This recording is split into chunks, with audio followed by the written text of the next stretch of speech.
بسم اللہ الرحمن الرحیم۔ السلام علیکم، میں ہوں آپ کے ساتھ ربیہ چودھری اور امید کرتی ہوں آپ سب لوگ خیریت سے ہوں گے۔ آج میں بات کروں گی کہ کسی کے لیے بد دعا دینا یا کسی سے بدلہ لینا لازمی نہیں ہوتا کہ انسان کسی سے بدلہ لینا چاہتا ہے تو اسے بد دعا ہی دے۔ ضروری نہیں ہے کہ کسی کی بد دعا ہی آپ کو برباد کرے، کبھی کبھی کسی کا صبر بھی آپ کو برباد کر دیتا ہے۔ کبھی کبھی انسان اپنے خدا کے آگے دعا کرتا ہوا رو پڑتا ہے، خدا کے سامنے آپ کی شکایت کر دیتا ہے۔ ہم لوگ ڈرتے ہیں کہ کوئی ہماری شکایت ہمارے بڑوں سے نہ کر دے، ہماری شکایت کسی انسان سے نہ کر دے۔ ہم یہ کیوں نہیں ڈرتے کہ کوئی انسان ہماری شکایت ہمارے خدا سے نہ کر دے؟ کیونکہ اللہ پاک تو خوب بدلہ لینے والے ہیں۔ بے شک اللہ پاک معاف کرنے والے بھی ہیں، لیکن اللہ پاک بدلہ لینے والے بھی ہیں۔ حقوق العباد بہت ضروری ہے، انسان سے معافی مانگنا بھی ضروری ہے، صرف اللہ سے ہی معافی مانگنا ضروری نہیں ہے۔ تو ہم لوگ یہ بات بالکل بھول جاتے ہیں کہ اگر کسی نے ہماری شکایت ہمارے خدا سے کر دی تو ہم کیا کریں گے؟ اللہ پاک سے شکایت کرنا کوئی چھوٹی بات نہیں ہے۔ اگر کوئی ہم سے اتنا تنگ آ گیا، اتنا بے بس ہو گیا کوئی کہ وہ ہماری شکایت جا کے اللہ سے کر دے، اللہ کے آگے دعا کرتے ہوئے سجدے میں جائے نماز پہ بیٹھا کوئی رو پڑے، تو ہم کیسے اللہ پاک کو منائیں گے پھر؟ کبھی کبھی کسی کا صبر بھی آپ کو بہت برباد کر دیتا ہے کہ انسان زبان سے کچھ نہیں کہتا آپ کے لیے، انسان آپ کو کوئی نقصان نہیں پہنچاتا، کچھ نہیں کہتا، آپ کے تلخ الفاظ سن کے خاموش ہو جاتا ہے۔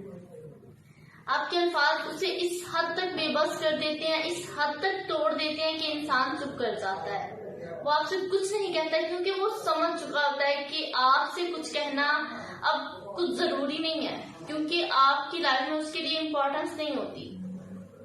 اگر کوئی اس کے الفاظ ضروری ہوتے یا وہ ضروری ہوتا تو شاید کہ اس حد تک نوبت ہی نہ آتی۔ ہم لوگوں کو ہرٹ کر دیتے ہیں بنا سوچے کہ اس کا انجام کیا ہوگا۔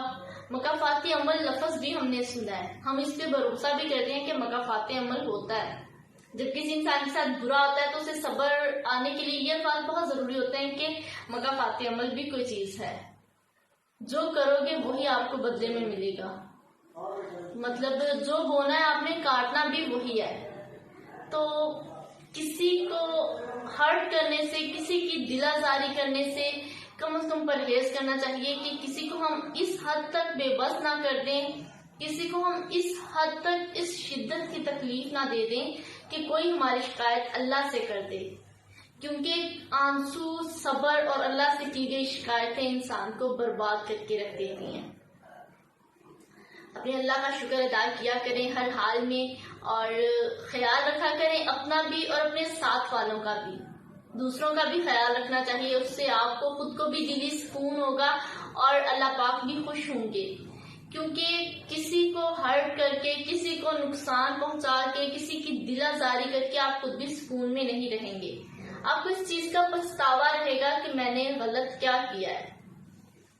تو اپنا اپنے پیاروں کا بہت سا خیال رکھیے گا اور کوشش کیا کریں کہ آپ کی وجہ سے آپ کے الفاظ، آپ کا کوئی ایسا کام کہ جس سے کسی کی دل آزاری ہو اس سے پرہیز کریں، تاکہ آپ کسی کے لیے تکلیف کی وجہ نہ بنیں۔ ہمیشہ لوگ آپ کو اچھے الفاظ میں یاد رکھیں، اگر آپ کسی کو تکلیف دیں گے، کسی کے لیے برا کریں گے تو آپ کو ہمیشہ برے الفاظ میں یاد رکھا جائے گا، محفل میں بھی کہہ دیا جائے گا اس انسان نے میرے ساتھ برا کیا۔ اگر آپ کسی کے لیے اچھا کریں گے، کسی کے ساتھ اچھے برتاؤ سے پیش آئیں گے تو آپ کو ہمیشہ اچھے الفاظ میں یاد رکھا جائے گا۔ اپنا اور اپنے پیاروں کا بہت سا خیال رکھیے گا، اور میری ویڈیو اچھی لگی ہو تو چینل کو لائک کیجیے گا، شیئر کیجیے گا اور سبسکرائب کیجیے گا۔ ربیہ چودھری کو دیجیے گا اجازت، اللہ نگہبان۔